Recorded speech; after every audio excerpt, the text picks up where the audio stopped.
sipag, tiyaga at imahinasyon ang puhunan sa paggawa ng mga ganitong obra. So, ginawa ko to ng ilang oras.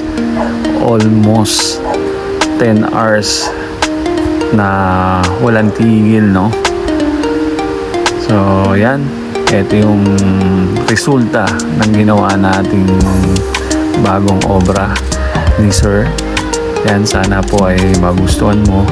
Sana ay magtagal sa ito, no? Sure naman ako na magtatagal sa ito kasi napakatibay na pagkakagawa natin dito. So, yun lang at maraming salamat sa suporta, Sir. God bless.